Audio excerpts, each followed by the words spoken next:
So guys, new YouTube video, new paramotor. Just want to give a big thanks first of all to Clive Mason, link below in the video.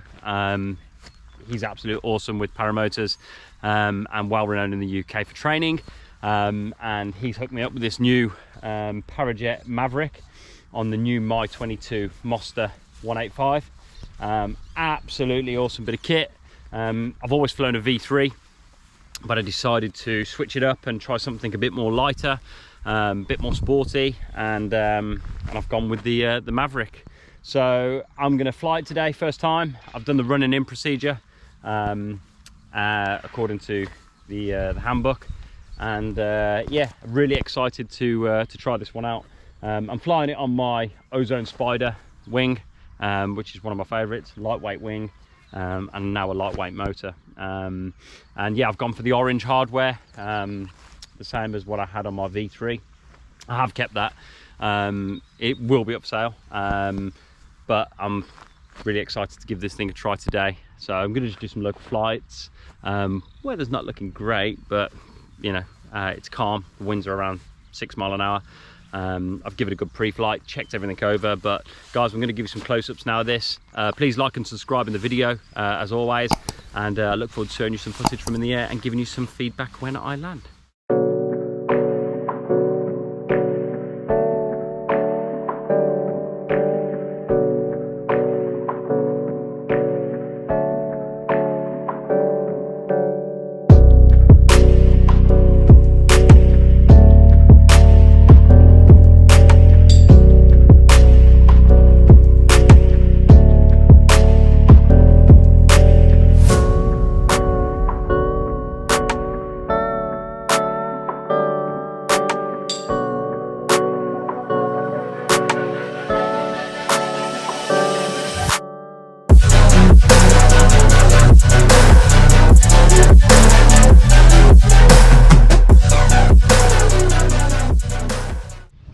So just before I take off, something I did notice different on the Mav is the new throttle. So Clive gave me some great in-depth information on this.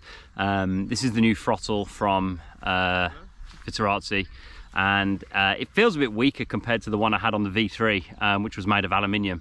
But this is universal, it can go left hand and right hand. It does feel a little bit flimsy compared to what I'm used to, but Clive assures me they're absolutely fantastic, and it does the job. So, you know, let's see what happens. It hasn't got the cruise control, which I think I will miss because I do use that on my V3. But we'll give it a shot and see how we go with it, and I'll give you some feedback. I'm sure it's a great throttle, but preference on throttles, as you know, there's a lot of variants out there that people like to use. But let's give it a go today and see how she goes.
unfortunately, I didn't get a chance to do a quick review after my landing down at the field. I needed to get it packed away and move on. So here I am in the garage at home. So I thought I'd finish off the review on my Maverick flight and just give it a bit of a comparison to my V3, which I haven't yet sold. And I'm still undecided, if I'm honest with you, purely because I think once you've had a V3 and you understand how well they are built, going to something like a Maverick, which is a lighter weight machine, obviously you have to compromise on certain things. So overall, really happy with it. In flight, it felt very nimble. I'm guessing, you know, the weight difference in the two made it feel more responsive in the air. You know, the Maverick is in dry weight is 24.2 kgs compared to the V3, which is 31. So you can imagine you've got 7 bags of sugar difference there, dry weight. But overall, really impressed with the Maverick. The new engine, the Mi-22, fantastic, lovely power delivery. A few setup issues that I had to overcome, just carb settings more than anything. But overall, you know, the machine flew really well. Slightly quieter, if I'm honest, compared to the Mi-18 that I have on the V3. But that could be down to the hours that I've flown. This is quite a low hour machine. It's probably due some new packing in the exhaust silencer, but this certainly sounded quieter to me. Couple of key differences that I've noticed from flying both of the machines. The Maverick, you know, the takeoff was a lot easier, fewer steps. I think purely because of the weight difference, it just felt different during the takeoff compared to the V3. Couple of things I'm not overly enamoured with, such as the pull start. It rattles, and I noticed it in flight slightly. I wasn't overly keen with the way this setup works. So it's basically a pulley that you can remove to pack the unit away. But I don't like the way it sort of goes through the netting, because I can imagine if you're netting slightly out of alignment, it would rub on the netting and potentially wear through. So I wasn't overly keen with that compared to the V3, which is a welded bracket here. I'll do a couple of close-ups with the video shortly, just to show you the difference on those. But overall, the V3 definitely feels like a better engineered frame or chassis. It just, you know, there's a lot less movement in the frame, a lot less play. Whereas the Maverick, you know, it's a bit more flexible, but it's a trade-off. You know, when you look at the weight difference in these two units, you know, this is sort of, like I say, it's around 6 kg lighter, but overall really happy with it. You know, I could really feel the difference when turning. The weight shift felt great. You didn't have to work as hard to get the wing to turn. Obviously the V3 is a heavy machine, so it's going to take more momentum to sort of get those wing overs moving, but it would carry a lot more energy through the turn because you've got the weight to bring it around. But as a first flight on the Maverick, I am really happy with it. I think it was a good move. It fits in the van better as well, so as you can see from the two frames, the Maverick is slightly smaller, so I actually don't need to dismantle this to put it into the van. I drive a Mercedes Vito, and it slides straight in there, no problem. Whereas the V3, I have to take off the 2 top quarters of the frame and pack it without those on, which isn't always great because you can leave your prop exposed. I don't know whether it's just me, but you know, certainly when the props running, the Maverick seems to be closer to the ground, so you really do have to be careful on long grass fields, because I can imagine you will clip the grass with the prop, whereas I've never really had any issues with the V3. It's always been fantastic. I've not had hard landings anyway, but I can imagine having a hard landing with the Maverick, it wouldn't take much to bend the titanium frame, whereas on the V3 I think it would withstand a really good harsh landing, purely from the structure of the unit. So I am really torn on which unit is best, because they both offer different positives and also different negatives.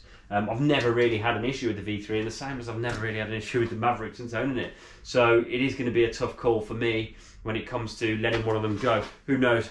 I might just keep them both and fly you know, the V3 in the winter and maybe the Maverick in the summer when the ground's a bit harder, and I'm less likely to slip over on landings. But yeah, overall really impressed. As I said, Clive Mason, CM Paramotors, hooked me up with this. Absolutely fantastic gentleman, and has bags of knowledge when it comes to the units, and has flown many hours on them, so he can give you great advice on training and also which equipment to buy. Any questions, drop them in the comments below. Please like and subscribe to the channel.